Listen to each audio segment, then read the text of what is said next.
कि मैं नौकरी वाले बच्चों के लिए क्या क्या जंग लड़ूं। मुझे तो होश नहीं।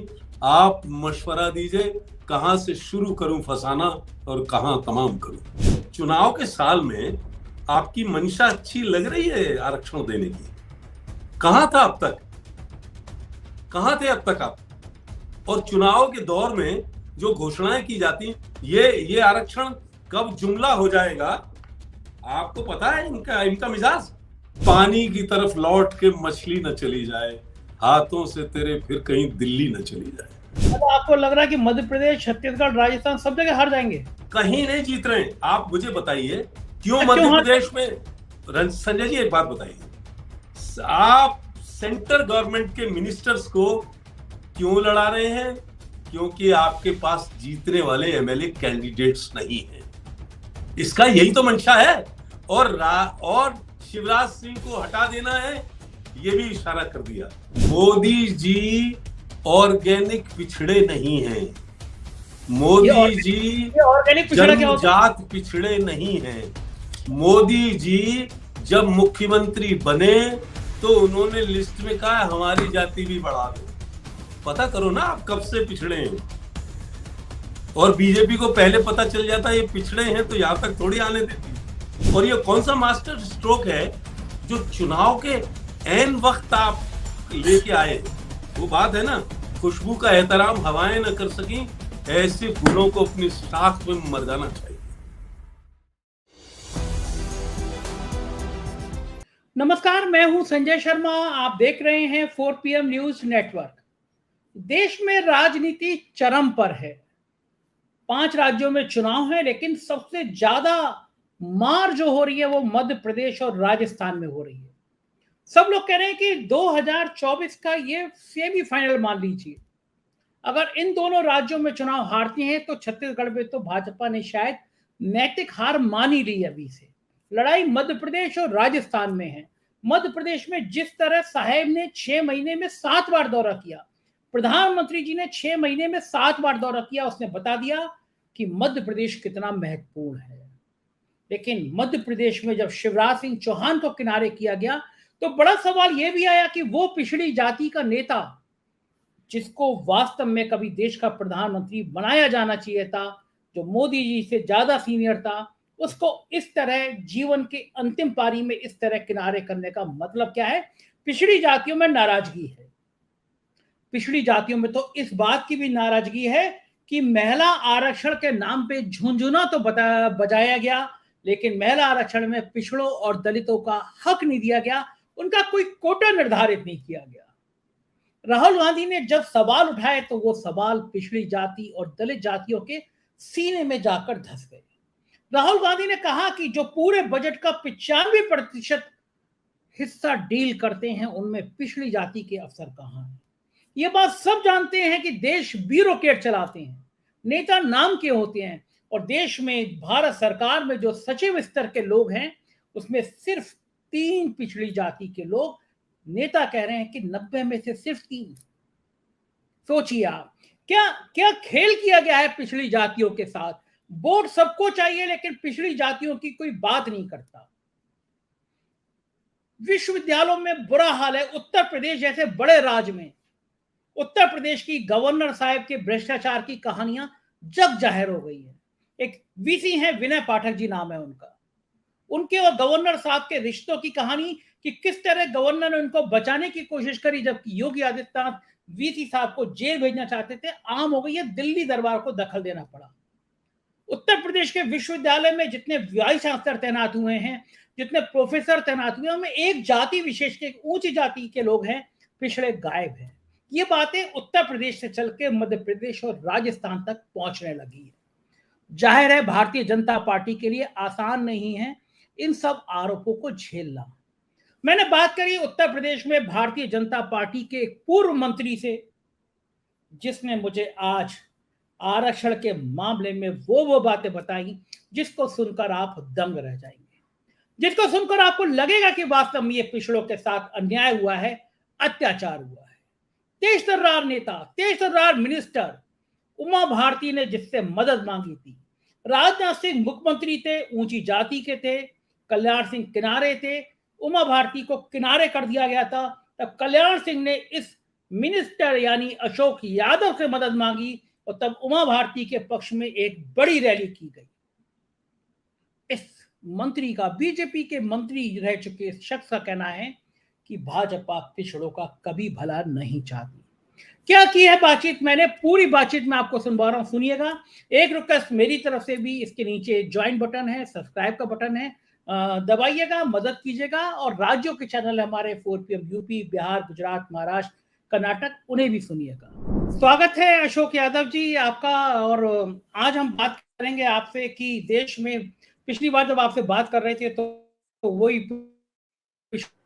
जाति का मुद्दा सामने आया था और आप कह रहे थे मुझसे कि रोहिणी कमीशन को लेकर एक बवाल हो सकता है, तैयारी हो सकती है, लेकिन इस बीच में महिलाओं के आरक्षण का मामला भी तूल पकड़ गया।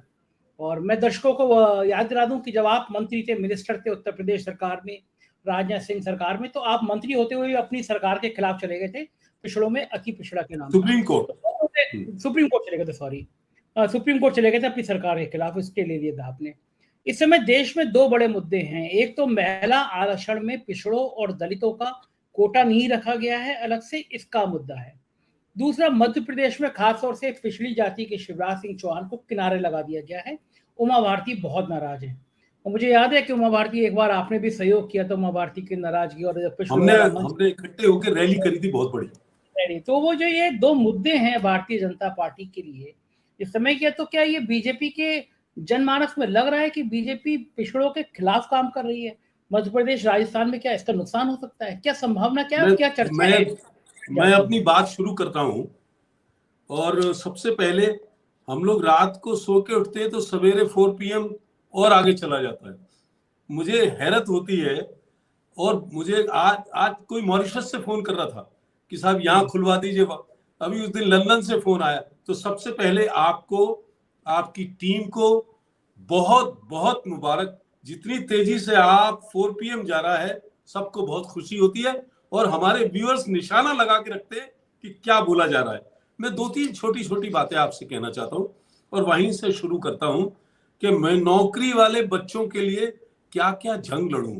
मुझे तो होश नहीं, आप मशवरा दीजिए कहां से शुरू करूं फसाना और कहां तमाम करूं। और एक बात इनको ताकीद के करता हूं, फिर उसमें स्टोरी पे आते हैं कि पानी की तरफ लौट के मछली न चली जाए, हाथों से तेरे फिर कहीं दिल्ली न चली जाए। क्या ये बात छोटा है, मसला नहीं है संजय भाई। शेर कहा है आपने, फिर से सुनाइए ना, ये छोटा मसला नहीं है। पहले लाइन को फिर सुनाइए, मछली वाली लाइन सुनाइए, बहुत अच्छी लगी। पानी की तरफ लौट के मछली न चली जाए, पानी की तरफ लौट के मछली न चली जाए, हाथों से तेरे फिर कहीं दिल्ली न चली जाए। क्या बात है, गजब गजब। ये जो सिचुएशन बनाई गई है, ये जब कहते हैं ना मास्टर स्ट्रोक ला रहे हैं, कोई मास्टर स्ट्रोक नहीं है। ये बात 12 सितंबर 1996 को देवगौड़ा जी लाए, समझ रहे हैं आप। मार्च 2010 को मनमोहन सिंह लाए। तो ये कहां से मास्टर स्ट्रोक हो गया, कहां से नया हो गया? जनगणना हो नहीं पाई है और आरक्षण की बात आप करे चले जा रहे हो, कहीं रुक नहीं रहे हो। और ये सेशन जब बुलाया था तो आपको ध्यान हो, आप सब लोग डिस्कशन कर रहे थे। आपने भी कहा कि आपको क्या अंदाजा लगता है भाई साहब कि क्या करेंगे और क्या करा, क्या हुआ। आप अब देख रहे हो कि हुआ क्या। और अगर देखिए, अब बहुत बड़ा समाज हो गया है कि उन्हें भी जिद है अगर यहाँ बिजलियां गिराने की, तो कसम खुदा की हमें भी जिद है यहीं आशियां बनाने की। क्या कर रहे हो आप? जो लड़ाई सुप्रीम कोर्ट में, कॉन्स्टिट्यूशनल बेंच में आपकी, देखिए गलतियां जानबूझ के छोड़ते हैं। मैंने और उमा भारती ने, मुझे शायद याद नहीं पड़ता, उनके साथ भी एक जाति हो रही थी। आप रिकॉर्ड पलटेंगे तो पता चल जाएगा। फिर उसी वक्त आप देखिए कैसे प्रेशर होता है। राजनाथ सिंह चीफ मिनिस्टर थे, उमा भारती और मैं और कल्याण सिंह जी। तो कल्याण सिंह जी ने मुझे कहा कि भाई उमा भारती के साथ बहुत गड़बड़ होने जा रही है, आप जरा संभालो, क्या करोगे? हमने कहा भाई साहब हम बात तो करनी है, हम तो मैदान के आदमी है, रैली कर सकते हैं। आप उस समय मंत्री थे? मैं मिनिस्टर था। तो मैंने और उमा भारती, हाँ उमा भारती भी थी उनके साथ। एक सेकंड, भारतीय जनता पार्टी की सरकार थी, कल्याण सिंह मुख्यमंत्री थे, आप मिनिस्टर, राजनाथ सिंह मुख्यमंत्री थे, राजनाथ सिंह मुख्यमंत्री थे, लेकिन मुझे कल्याण सिंह जी ने कहा हाँ, मैं वही क्या पूछा था, राजनाथ सिंह, उनकी नहीं, मैं अपने दर्शकों को बता दूं कि राजनाथ सिंह ठाकुर जाति के, चूंकि जाति की बात हो रही है, ठाकुर जाति के मुख्यमंत्री थे, आप मंत्री थे। कल्याण सिंह जी जो लोह जाति से आते थे, पिछड़ी जाति से आते थे, उन्होंने आपसे कहा कि उमा भारती जो पिछड़ी जाति की आती है उनके संग जाति हो रही है। मैंने इसलिए जाति बताई कि लोगों को गणित समझ में आ जाए कि कल्याण सिंह ने आपको बुलाया, आप मिनिस्टर थे, और कहा कि उमा भारती परेशान है, उमा भारती के संग शोषण हो रहा है। फिर आपने क्या किया? और उन्होंने कहा कि मैं नहीं कह सकता हूं, मैं वहां जहां बैठा हूं मैं नहीं कह सकता हूं, तो मैं तुम्हें भी 2 नंबर और 3 नंबर पे समझता हूं, तुम और उमा भारती जी को। हमने राठ में, मैंने आपके ऑफिस को कागज भेजे थे, हमने राठ में रैली करी। और मैं आपको ज्यादा बड़ी बात नहीं करता हूं, उनकी जो समस्या थी वो भी कहना अभी मुनासिब नहीं हो, छोटी बात हो जाएगी। लेकिन पिछड़ों की इतनी बड़ी रैली करी थी, और ये बात में शायद 20 साल पुरानी हो गई, और मैं बड़े बड़े फख्र के साथ कह सकता हूं, कभी आप उसमें पढ़ना, राजनाथ सिंह जी ने उमा भारती से रैली में जाने से पहले बात करी कि आप कोई ऐसी बात मत कहना कि सब मामला डामाडोल हो जाए। तो उन्होंने कहा अशोक यादव से बात करिए, बोले भाई वो बात करते नहीं है इस मामले में। तो मैं आपसे एक अर्ज करना चाहता हूं, और उसके बाद जो सबको उमा भारती जी को बोर्ड में बैठाला गया, सब कुछ कहा गया, उसमें मैं नहीं गया था। और जो समस्या आने वाली थी, पिछड़ों की समस्या, ये कागजों पे दिखाते हैं, वो करते नहीं है बात। अगर ऐसी बात थी तो हमें रैली क्यों करनी पड़ी? और छोटी मोटी रैली नहीं हुई थी, पिछड़ों की बहुत बड़ी रैली हुई थी। इसलिए मैं आपसे 2-3 बातें कहना चाहता हूं कि अब ये जो करने जा रहे हैं, देखिए, जब कोई मास्टर स्ट्रोक नहीं था, ये लग रहा था कि बस जाने क्या क्या हो जाएगा, और जो बात निकली, मैं 2 छोटी छोटी बातें कहना चाहता हूं, अगर आप मुझे इजाजत दें। हम अटल जी हमारे यहाँ आ रहे थे, 1996 की बात है, और रैली हो रही थी बहुत बड़ी, मुलायम सिंह जी के खिलाफ मैं लड़ रहा था, और अटल जी, बहुत पूरी इंडिया की बीजेपी आई थी शिकाबाद में, रामलीला मैदान में। तो हमारे जाट लोग थे कुछ हमारे जिले में, उन्होंने कहा कि भाई, मैंने कहा कि भाई राम स्वरूप सिंह जी है ये, इनको हमने रैली का चार्ज दे दिया है, जो चंदा फंदा इकट्ठा हो इन्हें देते रहना। तो एक बुजुर्ग थे, उन्होंने कि लाला एक बात सुन ले, यो रामस्वरूप आदमी तो ईमानदार है, लेकिन जागो कोई बाल बच्चों ना है, जागी कोई आस औलाद ना है, और जी इतनी बड़ी रकम लेके कहूं चलोगे तो जागो तो कोई पतो ना, जा ढूंढेंगे कहां। मेरी बात इशारतन अगर आप समझ रहे हो तो बात मैं कह चुका हूं। और दूसरी बात यह है कि आप गांव में बात करते हो, सामान बाजार से लेने जाते हो, और कोई भी सामान खरीदते हो, तो वो कहता कि लला हम पे चेक हुए आगे को, तो 10 साल का चेक दोगे पिछड़ों को?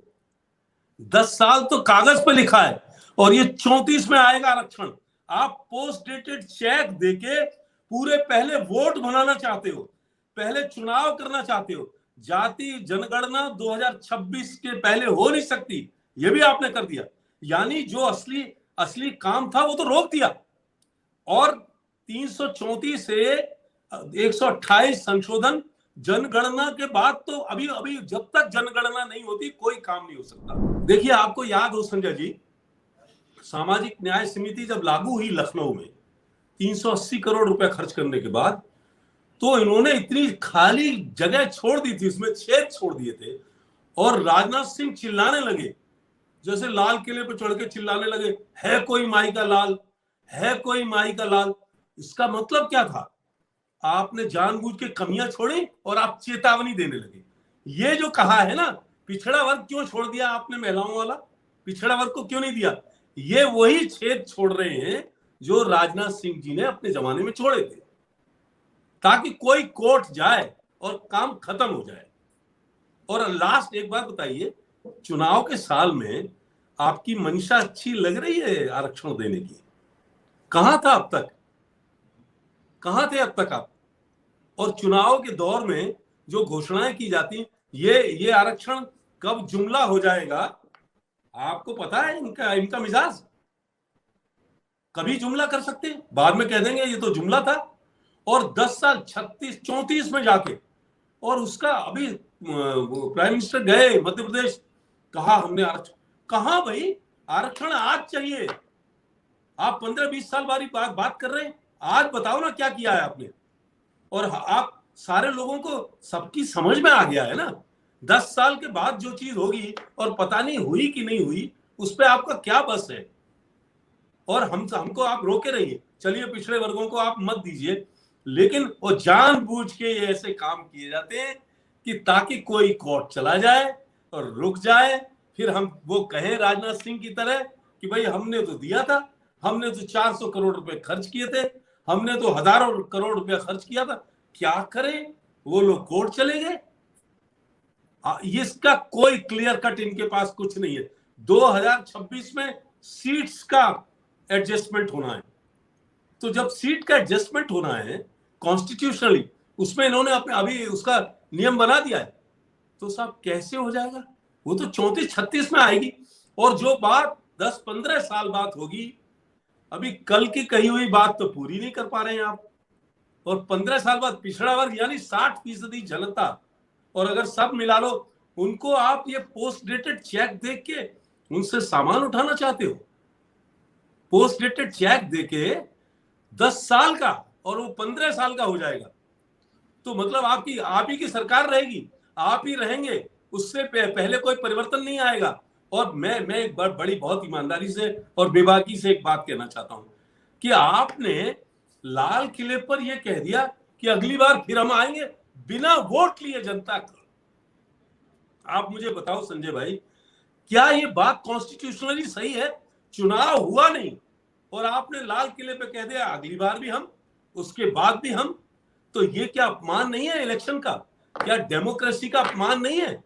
अशोक जी, उन्हें यकीन होगा कि जनता में इतना पसंद करती है, पिछड़ी जाति दलित जातियां उनके साथ हैं, तो जीती जाएंगे। इसको कॉन्फिडेंस है, उन्हें पता है कि वो पिछड़ी जाति दलित जाति। संजय जी, कौन सा चुनाव जीते हैं?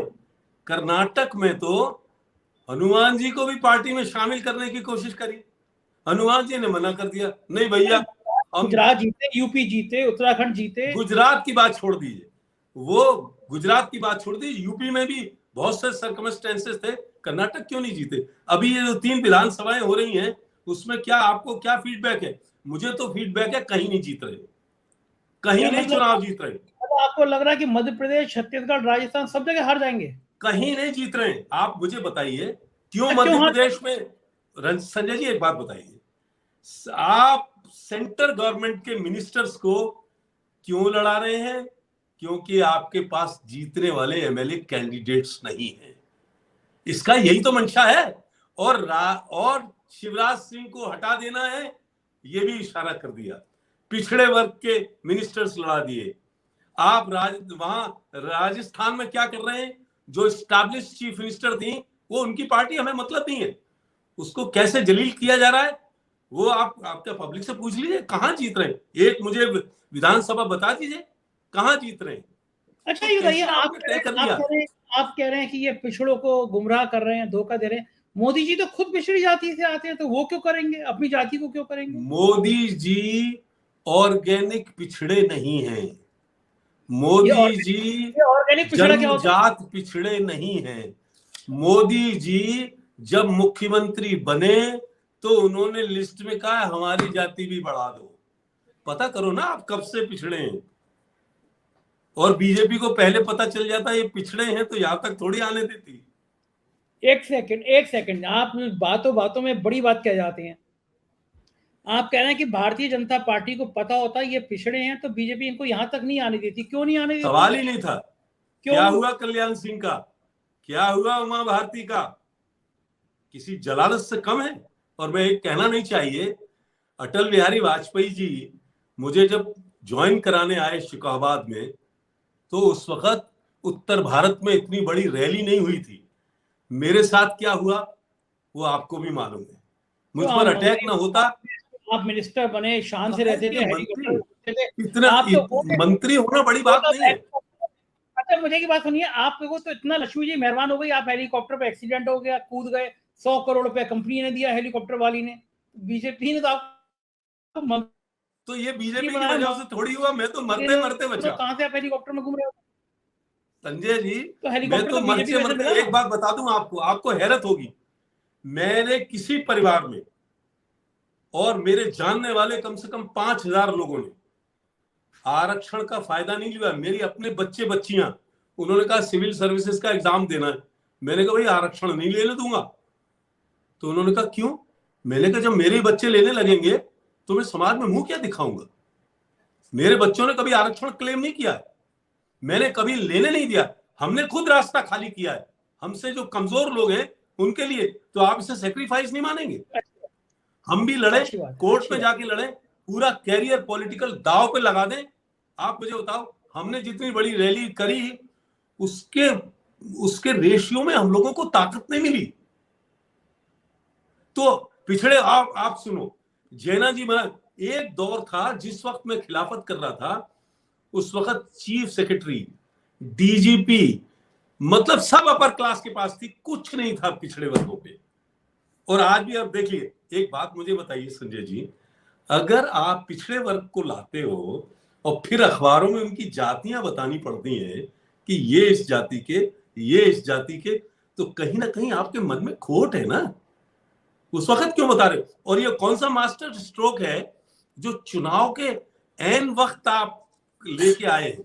वो बात है ना, खुशबू का एहतराम हवाएं न कर सकी, ऐसे फूलों को अपनी शाख पे मर जाना चाहिए। मुझे कमेंट करके कहते हैं साहब जरूर शेर दो चार बोल दिया संजय जी के प्रोग्राम में। मुझे बताइए अशोक जी, आप ये क्यों मानते हैं कि बीजेपी पिछड़ा विरोधी? आपने कहा कि अगर वो मालूम होता मोदी इतना आगे नहीं बढ़ने देते, ये क्यों? बीजेपी ऐसा तो लगती नहीं है, बीजेपी तो बहुत पिछड़ों की बात करती है, काफी वो तो पिछड़ा वर्ग प्रकोष्ठ बनाते हैं अपने।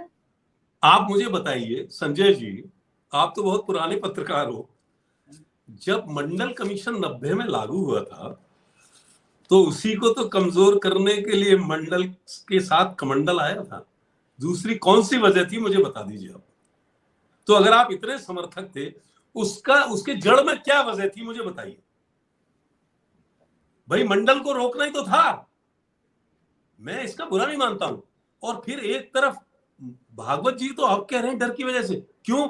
एक बात मुझे बताओ आप, अब कहना नहीं चाहिए, मुसलमानों को गाली दे रहे हो पार्लियामेंट में और कह रहे हो कि हम पसमानदा मुसलमान को आसमान पे चढ़ा देंगे, दोनों काम करना चाहते हो, इतनी बड़ी कौम को गाली दे रहे हो सरेआम पार्लियामेंट में। आपने देखा नहीं कि पसमानदा के लिए हम ये कर देंगे, हम मुसलमानों के लिए भी क्या कर देंगे। और फिर मुसलमानों में मोदी जी बाहर जाते हैं तब तो जरूर जाते हैं वहां मस्जिद में या चेक करने जाते हैं, यहां नहीं, यहां नहीं। और मणिपुर में क्या हो रहा है, कहां क्या क्या हो रहा है, वहां नहीं किसी से बात करेंगे। और एक लड़की घोड़े की रेस में जीती है कहीं जर्मनी में, पता नहीं मध्य प्रदेश की रहने वाली बच्ची, उसने काबिले तारीफ किया है, उसको फोन पे बात कर रहे हो। यार क्या कर रहे हो आप? या तो सबके साथ एक जैसा रवैया रखो, क्या ये पब्लिक देखती नहीं है? कभी कभी वो गैस सिलेंडर वाले से बात कर रहे हैं कि आपने बहुत मेहनत का काम किया, हजारों लोग मर रहे हैं, वहां जमीनें दब गई, तब आप कोई पब्लिक की बात कहते हो मन की बात करनी। दूसरे की मन की बात कभी तो सुन लो भाई। मन की बात का क्या मतलब है? ये जो मन की बात आप बता रहे हो अब होने लगी। मैं तो कहता हूं कि ये यूट्यूब चैनल सही वक्त पर आया, चुनाव से पहले। अगर आप जैसे लोगों के चैनल नहीं होते, मैं बड़े चैनल की बात कर, रवीश का चैनल है, आपका चैनल है, ये नहीं होते भाई साहब, हम तो वहां टीवी पे बात भी नहीं करते, कोई अखबार बात आपकी छापता नहीं है। आप ऐसी क्रांतिकारी वाली बातें करिए और ये और कह दिए ना बंद दोनों को, और तो ये बंद करा देंगे हमें भी और हमारे चैनल को भी, अगर आप लोग ऐसी नहीं ऐसा है, आपका तो पहले बंद हो चुका है, हम सरकार से निकल चुके, तो हम लोग पीएचडी हो चुके हैं इन चीजों में, अब कोई दिक्कत नहीं है। और इसीलिए आपका चैनल रातों रात बढ़ रहा है। मैं इसको बड़े उससे कह रहा था। और फिर एक बात कहता हूं, ये जो कर रहे हैं कि हद से बढ़ जाती है जब मजबूरी, हद से बढ़ जाती है जब मजबूरी, तो अमन पसंद भी बगावत की बात करते हैं। क्या बात है, आपकी शायरी मन को छू लेती है। एक बात और बताइए, जब बात पिछड़ी जाति की हो ही रही है तो राहुल गांधी ने पार्लियामेंट में एक सवाल पूछा, और ये बात सही है, आप पढ़े लिखे इंसान है, बहुत काबिल इंसान है, आप जानते हैं ब्यूरोक्रेसी को। क्या राहुल गांधी की ये बात जो उन्होंने समझाने की कोशिश करी, क्या ये पिछड़ों तक पहुंची कि ये वाकई में देश में ऐसा हो रहा है कि 95% बजट चलाने वाले सिर्फ 3 पिछड़ी जाति के अफसर? आप ये देखिए, वो भी राहुल गांधी की बात पहुंच गई। अब राहुल गांधी की तो बात पहुंच रही, इसीलिए तो घबरा रहे हैं। राहुल गांधी ने वो दानिश अली को गले से लगा लिया, उससे घबरा गए सारे लोग। राहुल गांधी ने पिछड़ों की बात ले आए। राहुल गांधी ने कहा कि पहले हम नहीं कर पाए, हमसे गलती हुई। किसमें इतना जिगरा है? उनसे कहा हम नहीं हो पाए, और इतने जो एडमिनिस्ट्रेशन में ऑफिसर्स आते हैं, इसमें पिछड़े कहाँ हैं? तो कहां तक करिएगा, कब तक करिएगा? लेकिन तो सवाल ये है, ये एनोमलीज जो हैं, ये जो भेदभाव है, इसको आप मास्टर स्ट्रोक बता रहे हैं। और 15 साल बाद क्यों नहीं, अच्छा आज क्यों नहीं कर सकते थे आप? ये गुमराह क्यों कर रहे थे? अगर आपको सच में देना था और इसके लिए भाषण आप देने लगे। पोस्ट डेटेड चेक पे माल मिलता है क्या? लेकिन बताइए, आप जो नौकरियों की बात कर रहे हैं, आप कह रहे हैं पिछड़ों की निकल रही है, उसमें आरक्षित तो होता ही है। उत्तर प्रदेश में नौकरियां निकल रही है, उत्तर प्रदेश सरकार कहती है कि हम अधीनस्थ सेवा चयन आयोग से 1000 नौकरी निकाल रहे हैं, तो जाहिर है पिछड़ों को भी मिलेगी नौकरियां। देखिए, आरक्षण में इतने पेच लगा दिए हैं संजय भाई, इतने पेच लगा दिए हैं कि आप हम और आप प्रोग्राम शुरू करने से पहले कह रहे थे कि, हालांकि मैं उसको मेंशन नहीं करना चाहता, आप वाइस चांसलर्स की लिस्ट देख लीजिए, मंगा के अपने चैनल पे दिखा दीजिए, आपको हैरत होगी। मैं तो छोटे पदों की बात करना चाहता हूं, लेकिन वाइस चांसलर्स की बात सुन लीजिए। आप मुझे पूरे हिंदुस्तान में 5 ओबीसी दिखा दीजिए, 5 दलित दिखा दीजिए, 1 मुसलमान दिखा दीजिए, करो ना आप चेक। हम लोगों ने पूरी जिंदगी दांव पे लगा दी। मुसलमान है तो आरिफ मोहम्मद खान है ना गवर्नर आरिफ मोहम्मद खान नए मुसलमान हुए हैं, नए मुसलमान। ये बात सही है, आप जो उत्तर प्रदेश में वाइस चांसलर की बात कह रहे हैं, मैं पहली बार देख रहा हूँ उत्तर प्रदेश की गवर्नर को इतना ज्यादा विवादों में घिरते हुए। हमारे एक यूनिवर्सिटी में वाइस चांसलर थे, विनय पाठक नाम था उनका, आजकल कानपुर में तैनात हैं, और योगी आदित्यनाथ की बहुत चिढ़ते थे। बड़ा मजेदार किस्सा बताता हूँ आपको, क्योंकि उनके कारनामे बहुत सामने आ रहे थे।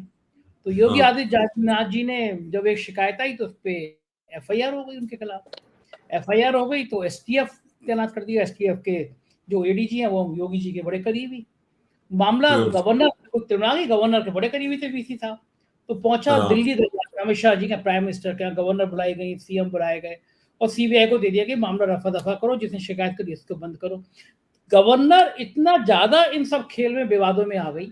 उसके बाद उत्तर प्रदेश की गवर्नर ने जो वाइस चांसलर तैनात किए, प्रोफेसर तैनात किए, एक को महाराष्ट्र की पुलिस पकड़ के ले गई, और जो है वो काफी आया था अखबारों में। मैं संजय जी एक छोटी सी बात कह रहा हूँ, संजय जी, अगर ये पूरी बीजेपी को, मोदी जी को बहुत महिलाओं की याद आ गई है, तो प्राइम मिनिस्टर का कैंडिडेट बना दो महिला को, सारे आरक्षण पूरे हम साथ देंगे। अच्छा हाँ, इसी बात, अच्छा बात तो बनाओ, किसी महिला को प्राइम मिनिस्टर का कैंडिडेट अनाउंस कर दो पिछड़ी को, सारे झगड़े बंद, कोई कोर्ट में नहीं जाएगा, हम हाथ जोड़ के आपको समर्थन दे देंगे। हाँ, बात बताओ मेरी बात गलत है क्या? बात आपने जो उससे पहले कही थी, जो यूनिवर्सिटी वाली बात आई थी, वो बात अधूरी रह गई।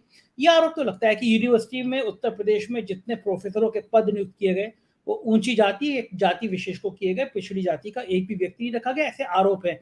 और मैं भी जब डिबेट शुरू कर रहा था तो मुझे एक मित्र ने मेरे ये लिस्ट भेजी और कहा कि ये जो जजों वाली लिस्ट है, ये चूंकि मैं दिखा कि नहीं है, हाँ, मैं इसके लिए कि पुष्टि नहीं है अभी, तो मैं इसकी पुष्टि नहीं कर रहा, लेकिन जब ये वायरल हो रही है लिस्ट, और इसमें कहा जा रहा है कि पिछड़ी जाति के लोग नहीं है, सब शुक्ला, पांडे, राय, शुक्ला, कौशिक, भारद्वाज। अब ये देखो जो जुडिशियल सर्विसेज का हाल है, मैं ये नहीं कह रहा कि क्लेम कि ये सही है, मैं ये कह रहा हूँ कि सरकार गड़बड़ है ना। मैं ये कह रहा हूँ कि सरकार को जब ये लिस्ट वायरल हो रही है तो ओरिजिनल लिस्ट जारी कर देनी चाहिए, जिससे लोगों का भ्रम खत्म हो जाए। सरकार को बता देना चाहिए कि भैया अगर ये जो सिविल सर्विसेज PCSJ का परिणाम है, उसमें इस जाति, चूंकि सब अब कुछ जाति पर टिकी गया है, उसमें बता देना चाहिए कि भाई पिछड़ी जाति की और दलित जातियों का कोटा है, उनके इतने जज आए हैं, और ये रही लिस्ट छुपाने से और भ्रम बढ़ता है और आशंकाएं बढ़ती हैं, फर्जी चीजें वायरल होती हैं। सरकार को अपना पक्ष जारी करना चाहिए। बात ठीक है ना? एक बात बताइए संजय भाई, बेसिक चीज क्या है? बेसिक चीज है जाति जनगणना। कैसे तय करोगे आप आरक्षण को? उसको आप कराना नहीं चाहते, उसको आप कराना नहीं चाहते। उसके लिए अब आप 2026 तक आपने बैन कर दिया उसको, पूरा जितनी जाति गणना। तो आपका इंटेंशन क्या है? ये वही इंटेंशन है संजय भाई। अच्छा, जो राजनाथ सिंह ने कहा था कि है कोई माई का लाल, तो ये वही कह रहे हैं इशारों में, है कोई माई का लाल। अच्छा, तो ये लंबी बात होगी, आखिरी बात, उमा भारती फिर नाराज है। एक बार आपने मदद करी थी, पिछड़ी जाति के नाम पे आप उनके संग खड़े हुए थे, बहुत नाराज है, उनके संग बड़ा अत्याचार हो रहा है। अब पिछड़ी जाति क्या उमा भारती के साथ खड़ी होगी? देखिए, उमा भारती कल मेरे को कहें मैं 15 दिन में इतनी बड़ी रैली हम लोग कर सकते हैं कि पूरा हिंदुस्तान हिल जाएगा। उनके साथ जाति हुई है, कल्याण सिंह के साथ दूसरी जातियां हुई थी, और पिछड़े वर्गों के साथ अभी कहा जा रहा है जातियां होती हैं। ऐसे ऐसे आपको बहुत एग्जाम्पल्स है, वो अच्छी बात नहीं है। आपको अपने पुराने साथी उमा भारती की याद नहीं आ रही कि जाइए और उनका समर्थन करिए? आप भी मैं कह रहा हूं उनको, मैं आपका तो आपके पता नहीं कितने लाखों लोग देखते हैं, इस पर मैसेज जा रहा है। उमा भारती जी 15 दिन का नोटिस दें, इतनी बड़ी लड़ाई शुरू हो सकती है, लेकिन मन बना ले, वहां बैठ के बात नहीं हो पाएगी, घर से निकलना पड़ेगा। लेकिन अगर वो बनाए तो मैं कहना चाहता हूं कि तब बात और थी और अब बात और है। अब लड़ाई जंग में आ जाएगी, मैदान में आ जाएगी। शुक्रिया अशोक जी, आपने इतना समय दिया और बहुत सारी विस्तार से बातचीत की। बहुत बहुत बहुत बहुत आपको बहुत दोबारा से कॉन्ग्रेचुलेशन। रात में हम उठे और फिर आपके सब्सक्राइबर बढ़ जाए। बहुत बहुत शुक्रिया। सुना आपने, ये थे अशोक यादव जी, और उन्होंने आज खुल के भारतीय जनता पार्टी की पिछड़ों की राजनीति का चित्रण कर दिया, एक एक चीज आपके सामने ला दी, दिखा दिया कि भारतीय जनता पार्टी पिछड़ों और दलितों के नाम पर कितना गंभीर है, कितना चिंतन करती है। जाहिर है पिछड़ों और दलितों के मन में एक संदेश हुआ है, क्या भारतीय जनता पार्टी ऊंची जातियों की पोषक बन के रह गई है? क्या पिछड़ों और दलितों के वोट सिर्फ पार्टी के लिए हैं, सिर्फ उनका इस्तेमाल पार्टी के वोटों के लिए है, और जब हक की बात आएगी तो ऊंची जाति के लोग बैठ जाएंगे? लेकिन अब ये मुद्दे जग जाहिर हो गए हैं, पिछड़े और दलित अपना हक मांगने लगे हैं, अपने अधिकार की बात मांगने लगे हैं, और तभी राजस्थान और मध्य प्रदेश में साहेब के और भाजपा के तोते उड़ गए। कैसे लगा वीडियो? आप अपनी राय से जरूर अवगत कराइएगा। आपकी राय का, आपके कमेंट का इंतजार रहेगा। बहुत बहुत शुक्रिया, थैंक यू।